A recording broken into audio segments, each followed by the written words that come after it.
My initial desire to want to start a company came from my father. He started and ran a training company very successfully, and I could see his passion and the satisfaction he gained from doing it. Growing up, I always loved playing games and was fortunate to get a job in the industry, working at that time for Impressions Games, which was founded by David Lester. David was really a great boss and my mentor in the industry. So while at Impressions, I met Simon, and we worked on some very successful series such as Caesar 1, 2, and 3, Lords of the Realm 1 and 2. And Simon was working as a freelancer and sole programmer for those titles. I worked for Impressions as a producer of those titles, and we got along and worked very well together. So when Impressions was eventually sold, it seemed like a natural point for Simon and I to go out on our own, and that's when we started Firefly. We got enough games behind our belts, so we just thought, yeah, it's time. Eric came over to London, and we made the decision to make the game that we thought was actually the most natural game, following on from, we'd been working on Caesar 1, 2, and 3, a Roman city builder, and Lords of the Realm, which was a early days turn-based stroke real-time RTS. And we thought, well, let's just make the game that would sit nicely between them, a kind of in-depth castle building game that has an RTS and a city builder combined. And we just thought, great, no one's really doing castle games right now. I mean, castles have got such an amazing depth of things that you can simulate. Sides to, there's the building of a structure, there's the management side of it, there's the attacking of castles, and then there's the whole kind of like loads of stupid medieval stuff that you can hang off a castle game as well. It was just a brilliant kind of canvas on which for us to play. We did do too much in the game. We probably still do put too much into games, but we just get excited and carried away. And we didn't quite realise at the time that there would be quite so much hard work in it. I mean, I guess we should have done, because we were trying to take an RTS and a city builder, which usually are two different games, and kind of sploosh them together. Yeah. And then the big problem obviously is pathfinding, because normally in an RTS game, the pathfinding's set and you don't have to worry about it, whereas we're always putting little paths, blocks in people's ways, and people are building castles as other walls are getting knocked down. Yeah. It's a bit of a technical challenge.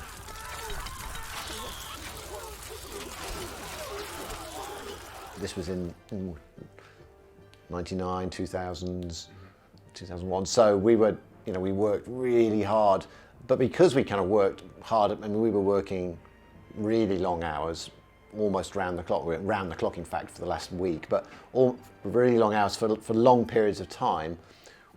We got used to just basically, and the team knew each other. It was a small team, and we were very tight. We could and did throw things in. So, for example, we decided we didn't have fire in the game until literally about 3 weeks beforehand, and we just thought, let's put a fire in the game, so that'd be really cool. That seems crazy to me now, as we normally wouldn't add a new major system to a game at least 2 to 3 months before release. So a week was extremely aggressive. And so we did, which then led to loads of bugs quite predictably. Yeah. But it would have been a lot, not quite the same without having the fire in there, I think. And so the burning, well, we always had boiling oil, but we didn't have the pitch, and that turned out to be a genius idea. Being able to light a pitch is a really, really strong defensive technique, and it looks really cool when you do it. It's so satisfying when you can light up a pot and a big area of pitch, and you've designed it well, so it then kind of like a fuse goes all the way around the map, and then all of a sudden that big army that thought they were safe are now completely toast.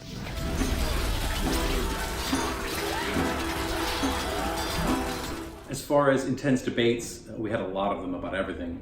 How fast the popularity should change, how fast peasants should immigrate into the castle, to how strong the wall should be, how the troops should be balanced, down to what we're gonna eat for lunch.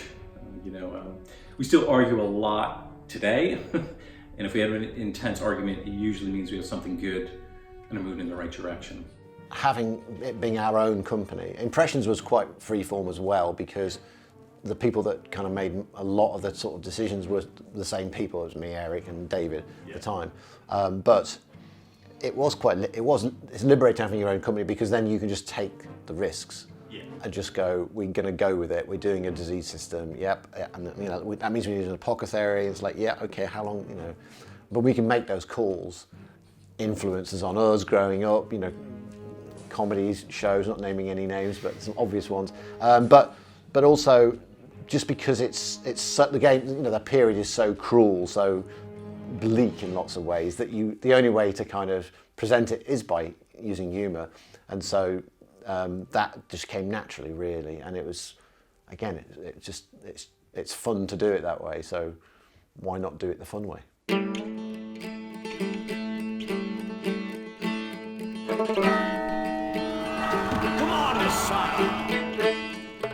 There wasn't any publisher pressure for choosing to do Crusader as our second title. It was our idea, and we pitched it to Take-Two, who was our publisher at the time. It seemed like a natural setting to move to, and we were able to take advantage of a lot of powerful historical figures that fit well with our game, and the desire to add skirmish play.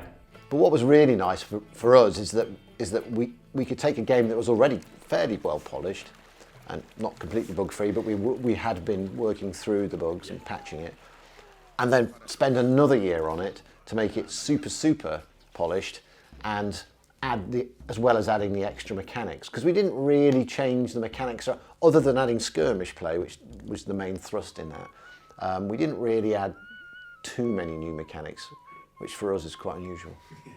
I mean, the Crusades is a really fascinating period of history, and I think one of the things with Stronghold was with Stronghold 1 is we were attracted to the sort of brutality of medieval warfare, and the kind of pain and humour implicit in medieval daily life. And going to the Crusades, again, had that brutality. I mean, the conditions people marched for, lived in over there were at times quite, horrific, really. And so that kind of attracted us to it. But the reason I think we went to the Crusades was partly the history. There's not many other places you can go in the world that have that sort of medieval side to them. So the whole of that kind of area of the Middle East is littered with castles, Crusader castles, and Arabic fortifications. It's got battles, it's got history, it's got figures on both sides. Also, I think it was a really interesting extension of gameplay for us, because we decided that it takes the basic Stronghold idea, which is castle, and you've got to feed your castle and your people with apples and pigs and whatever, and then you need wood, obviously, and stone and iron. But it gives you a slightly different gameplay mechanic, because in the desert, most of it is sand where you can't grow apples and wheat. So it allowed the oasis mechanic, which basically you're fighting over and for control of small oases in the desert, which concentrates the strategy a little bit more. So it doesn't change the gameplay, but it makes you play the game in a very different way. We are amazed and obviously delighted that Stronghold and Crusader have got such, staying power. And I think partly it's because I think so much love and attention to detail went into them, partly because they're different. But I don't think most people at the time imagined any game would be selling 15 to 20 years after they were made. As streaming has allowed old movies and TV series to be enjoyed by new generations of people, the same goes for games by the ability to download them. But no, I think that there was so much love and care and attention to detail and passion go into them that I think that kind of shows through in any game. If it's going to have staying power, it needs to have had that particularly kind of passionate birth, I think. Get those ladders! Into a column! So I joined Firefly at the end of Space Colony and right at the start of Stronghold 2. Stronghold 2 was our first 3D game, so we needed a 3D engine and a lot of technology, new technology was needed in order to do Stronghold 2. the new systems in there, things like the gong and the rats and the crime and the idea was just to expand on the original Stronghold, add more of the castle life because players really liked the working villages, peasants going about their business. So we wanted to add more of that into there. I also remember a key element was the castle cutaways. So in Stronghold 2 you can I think you mouse over areas of the castle and you can see the lord going about his daily business. So again, it was the idea of capturing the daily life of a castle, of the lord, and that was really we really tried to drill down into that.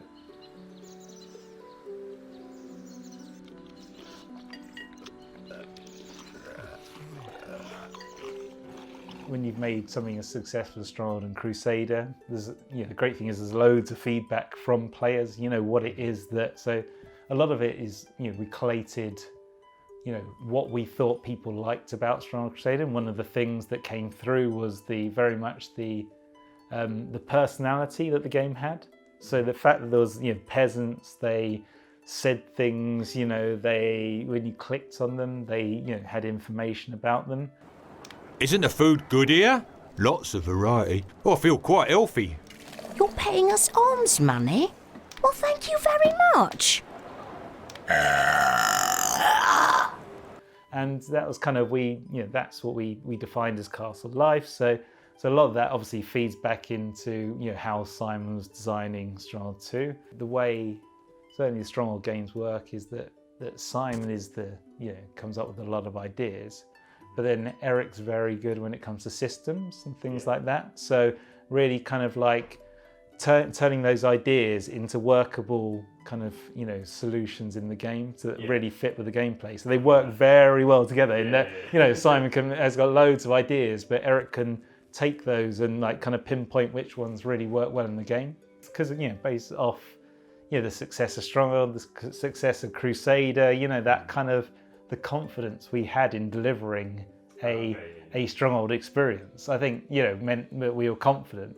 I think what we didn't take into account was, reinventing, having to start again with an engine takes up, quite a bit of the chunk of the development time. So say, you got, Stronghold, I guess, took like sort of 2 years to make, and then, Crusader's a year. We probably then had another 2 years to make what essentially was kind of Crusader plus Stronghold, when really we needed probably 3 years at the end. So towards the end, I think we did. I hate to say the evil word of games development, but we did crunch towards the end of Stronghold 2 quite a lot.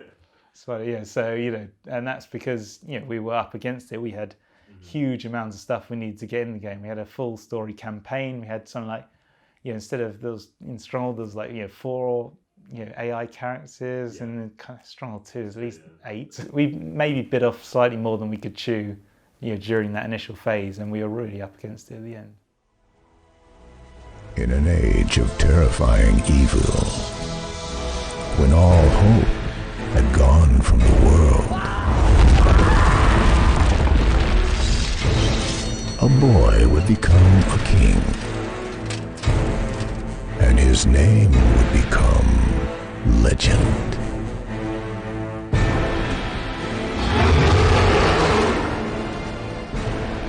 Stronghold Legends. With Stronghold Legends, I don't think we thought too much about,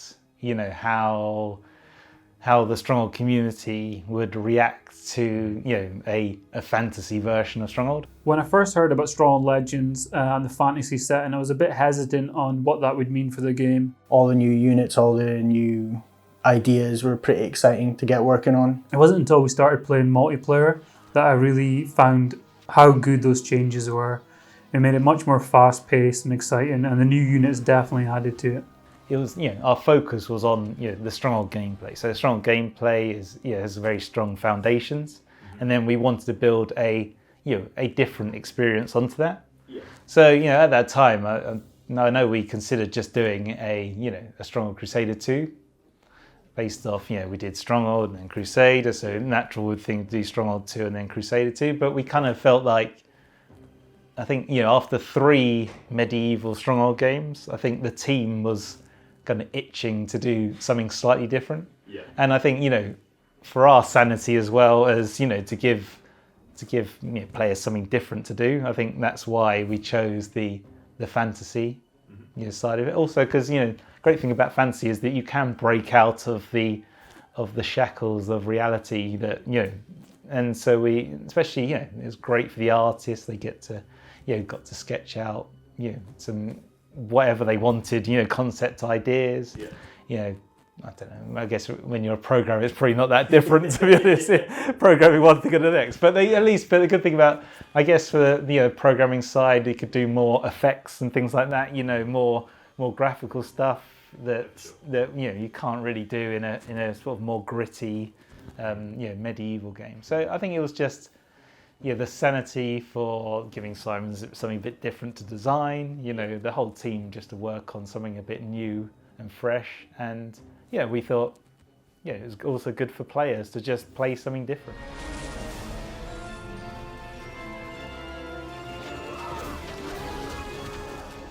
I think it's quite a big difference in how you approach researching a fantasy game compared to a realistic game, because obviously realistic games you need to be accurate.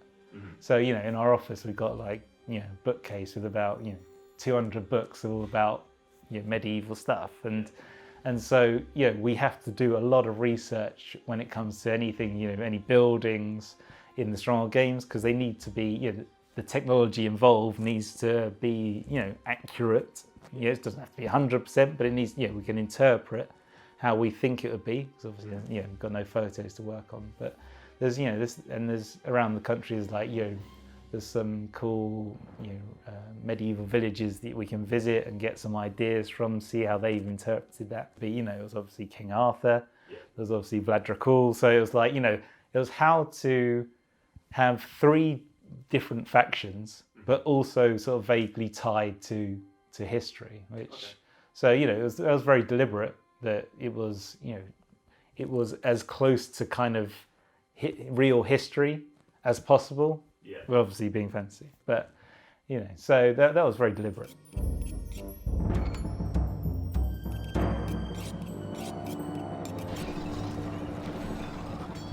I think most of the stuff that we had in there, I think, went into the final game. I think how we handled dragons, I think, changed over kind of the course of the project, and I think in the end, the solution we came to was a bit like the idea of in Command and Conquer. Towards the end, you build like a kind of nuclear bomb like nuclear missile kind of thing, and the idea that you would build up to it, and then either you're going to get nuked or you've got to get over there and destroy it, and that's very much the dragons were designed to be the nuclear bomb element of the game. That very much changed over the project, how we handled dragons, because they were such a huge thing, and literally in every way. They took it. And I remember actually with the dragons, we had a lot of debate about how high they should fly. It was an odd problem in that too high and it kind of blocked out, and you couldn't really it's all about the camera angles, like how far out you zoomed and stuff, and then that obviously the further out you zoom, the more you're potentially you're drawing on screen, so there's technical issues, and then but there's also how much space they covered up as well. It was all kind of stupid little kind of technical design issues that we had to do with the dragon.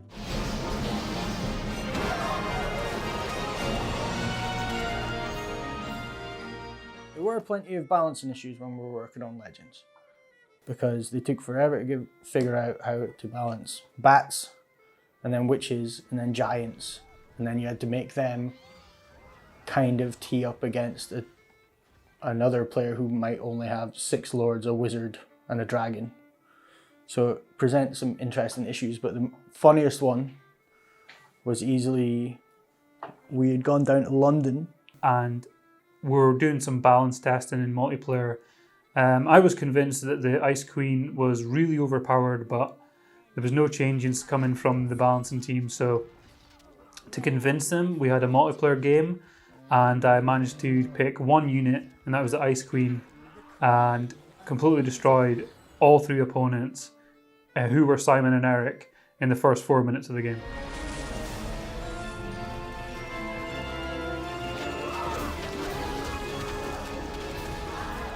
You know, it was the guys that were working on Stronghold Legends. It was quite a small team because it was kind of we were sort of working off Stronghold 2, but the guys that were working on it were really kind of passionate about it, and so there's a lot of improvements in Stronghold Legends that you can see from Stronghold 2, not just in the gameplay but also just things like the UI.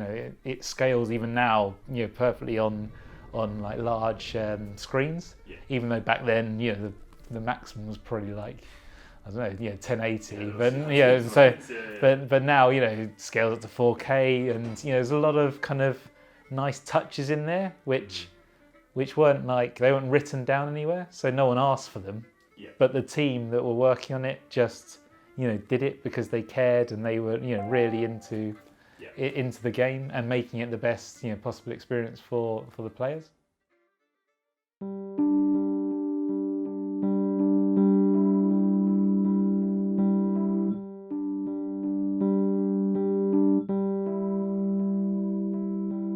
So as a studio, we've changed a lot over the years. We've started out with a classic publisher deal where publisher would advance us money, and then we would have to deliver milestones, and then we would get paid on delivery, and then if we're lucky and the game makes money, we get paid on a royalty.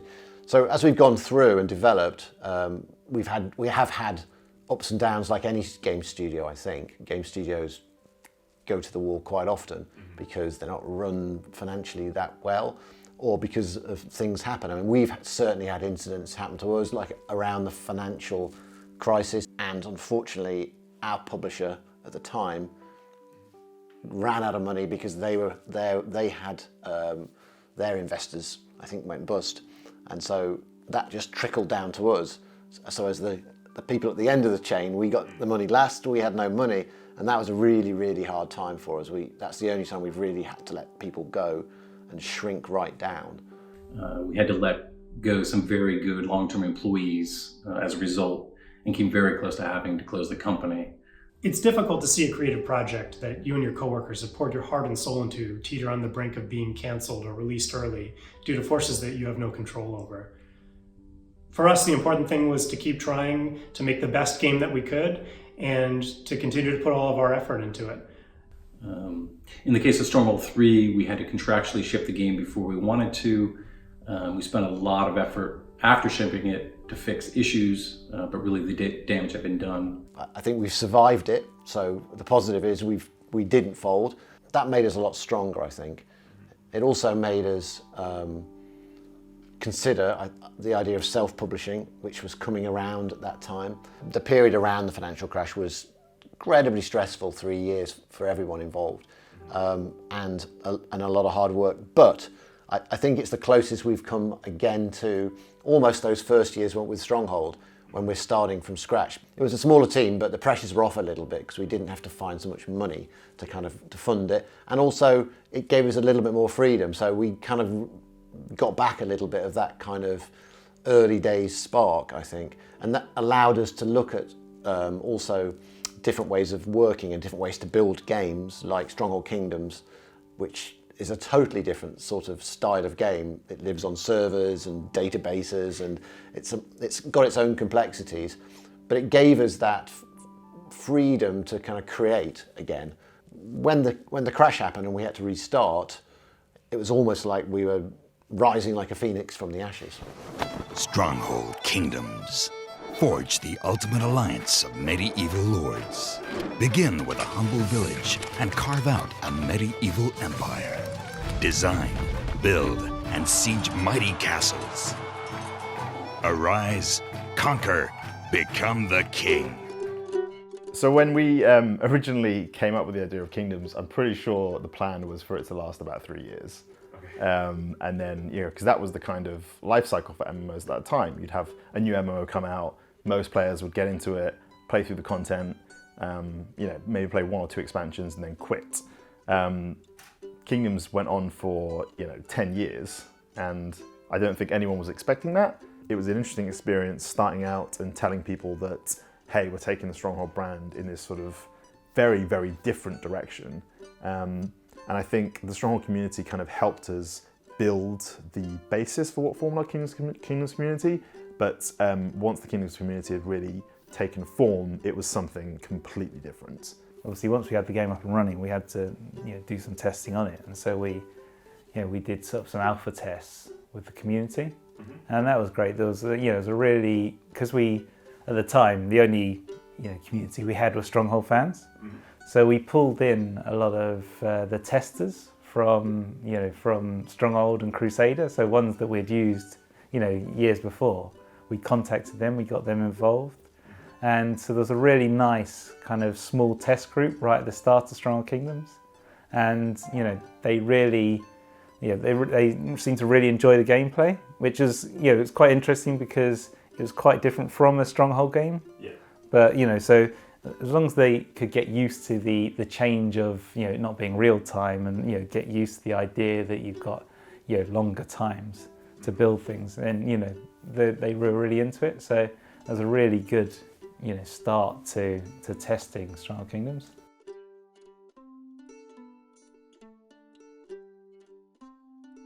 Both for me personally and the company as a whole, there are some pretty big differences going from like a traditional boxed game to an online sort of service-based game. So working on Crusader 2, we had the launch date, the deadline, and very much working towards that. And obviously, whilst we did have follow-on updates, it was very specific milestones, as they call them. Whereas Kingdoms is much more an sort of ongoing process, both in terms of fixing things that crop up, and adding new features, seeing what people like, trying to sort of double down on the stuff that people enjoy. Quite, I think it's reactive, you'd maybe call it. So it was interesting. Also, from a slightly drier programming point of view, if I may, you're used to having you write your script out, as it were, and you can sort of follow the chain of events that happens. You can sort of step through the code, and there's a sequence to it. Whereas with something like Kingdoms, suddenly you've now got a server sat with code elsewhere. So you can no longer just go through like this. You'll go da da da, and then off it goes to somewhere else. Other stuff's happening on a completely different machine elsewhere, and then you get the response back, and you have to. So yes, that was quite an adjustment, having to get used to the slightly more free-form sort of call and response structure that comes with that. I mean, whilst I wasn't there for the early days of Kingdoms, believe me, I know a lot about what happened. And I mean, it actually, Kingdoms started off as a side project, with just one of the guys.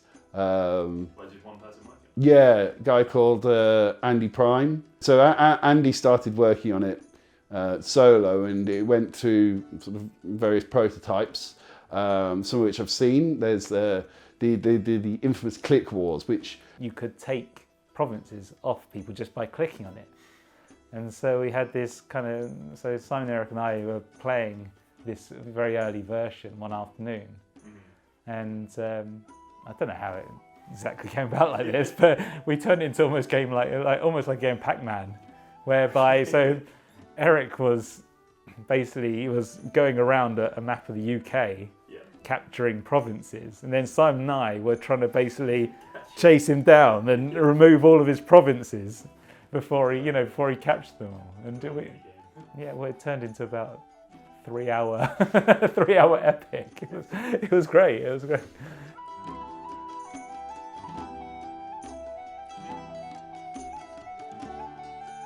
I was brought in to work on Kingdoms just after the Steam launch. We knew we'd got something big on our hands before then, but that was when it really sort of skyrocketed. And part of that maybe fortuitous timing. We were one of the first free-to-play games on Steam, so our visibility, we had a very high visibility on Steam, and as a result, a lot of players came in as a result of us being on the, I think, well, there's that kind of the top whatever list. There was only 3 games on the list, and we were one of them. So it was amazing. Most developers can dream of being on a top 3 list. So how long were you on that sort of front page for?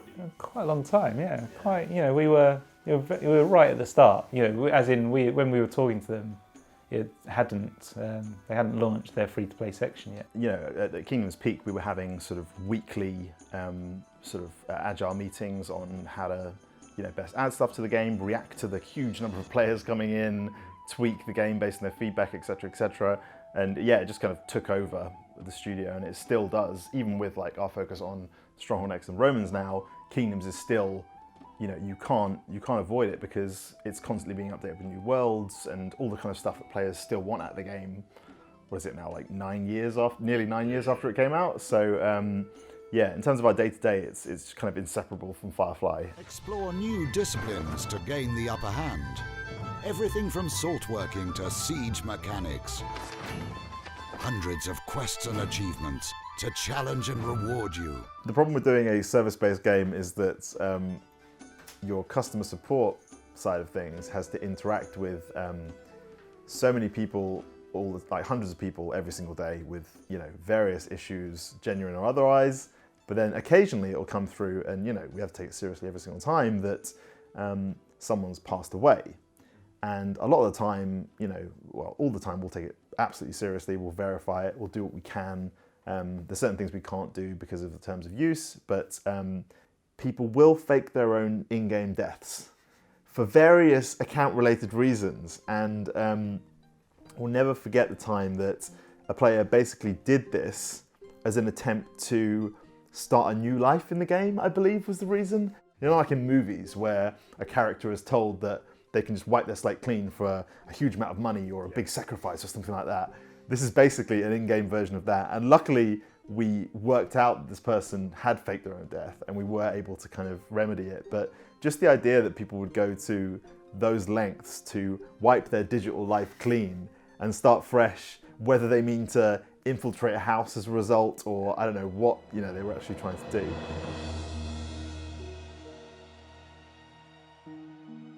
So in terms of working on it, it's always taken up like a solid chunk of your time every single week. Yeah. For like the last X years, however long you've been working on it, versus Crusader 2 where it's very much like, this is the brief, this is what we're making, it will be done by this point. Games like Stronghold Kingdoms, development doesn't end unless people stop playing it, basically. It just doesn't end, right? Like any service-based game like Overwatch, there's loads of paid examples as well, but as a developer and as like a publisher and as a business, you don't stop supporting that thing unless people don't want it anymore. And we still have hundreds of thousands of people playing Kingdoms, every month. So it's always on, it's always there. Just in the same way that it's always on for players, it's always on for the developers as well. So it's always something that we're going to be working on. Whereas a traditional Stronghold game, although the workflow is a lot more sort of compact and focused, it's done after a couple of years, and then you move on to the next one or DLC or whatever. Whereas Kingdoms, the only scenario where we would stop developing Kingdoms is if the player numbers just collapsed, which doesn't seem to be happening, which is great, great for us. Swordsman! Forward!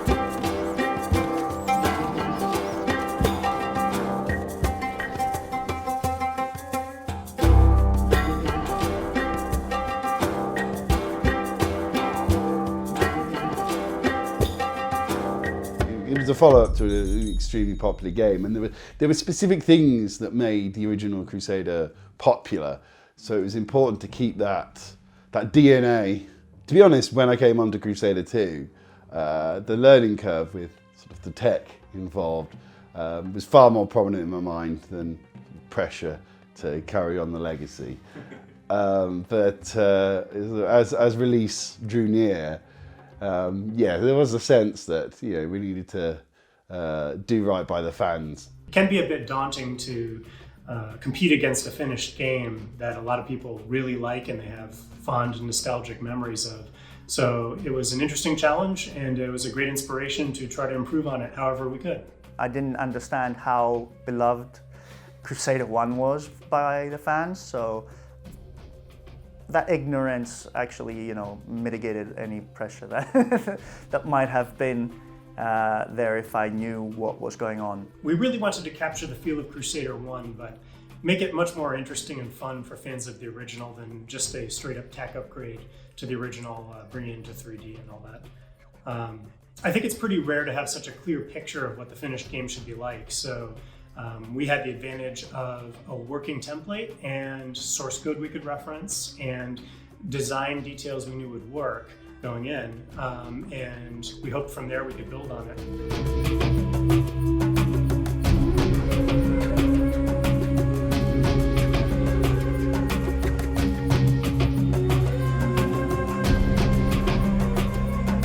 The process of getting Stronghold Crusader to Stronghold Crusader 2 was quite straightforward, really, because we still had the tiling system. One thing we've found with previous 3D Stronghold titles is actually the freedom that 3D allows you in terms of placement of buildings and such didn't necessarily mesh that well with the gameplay. So for Crusader 2 we ended up moving back to, even though it was 3D, we sort of kept a 2D grid tile system for the placement of buildings and that sort of thing, because it made the game feel more straightforward. So a lot of the philosophies that I was working with were usability and kind of like a smaller interface. We talked about having the advisor for Crusader 2 to try a new tact with having the popularity and things, something new, something a little bit different. I think it was just to try and give people as much space as possible to see where the troops are, see where the actual in-game stuff was. Because we do have a lot of menus and a lot of information on the screen all the time. Try and modernize it, I guess that was a decision we ended up going without the advisor. At the core, we wanted to bring these things up to modern expectations.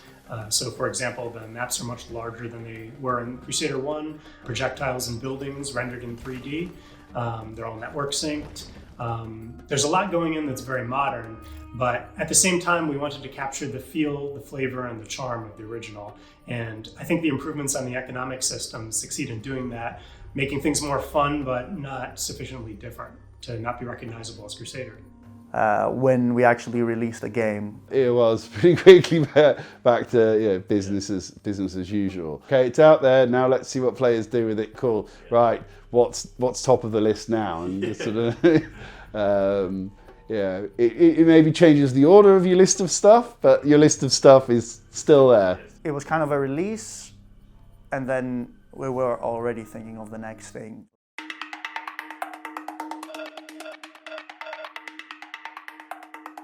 Well, we're actually quite far along on production of the next Stronghold game at the moment.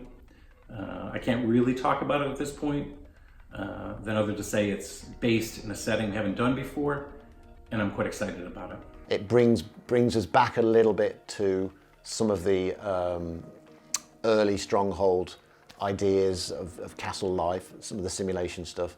But we're adding a whole sort of new level of new form of gameplay to the Stronghold series, something that sort of sits on top of the traditional Stronghold sort of core mechanics. Obviously, to take it to a new place and to polish everything and get it looking better to the best of our ability. So I hope people really enjoyed like some of the new systems and features.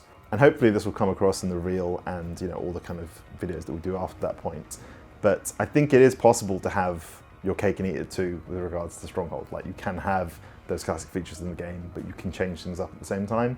It has a lot of the things that you love from classic Stronghold, but it, more importantly, changes it in a way that you find exciting because it builds on something that, no pun intended, builds on something that you remember loving and you still love, and change it in an unexpected way that you didn't necessarily think we would go for, but you can kind of see the logic of it as fans of the genre.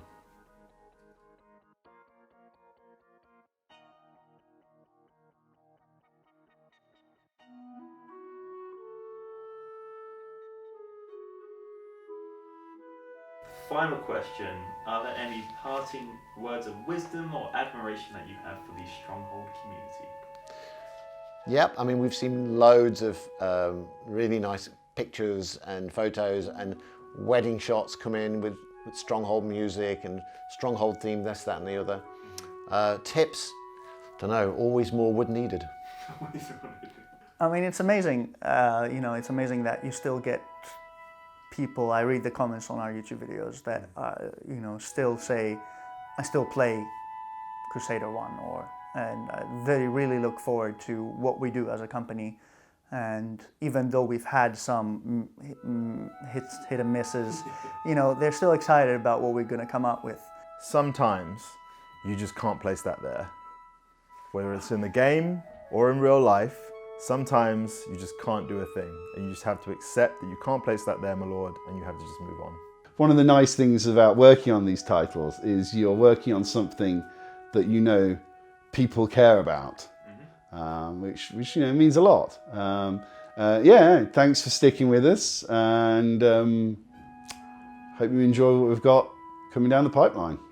It's great just to be in the position to be in a company that has been around for 20 years is, you know, great. So thank you very much. Yeah. Yeah.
Stronghold in 10 years' time?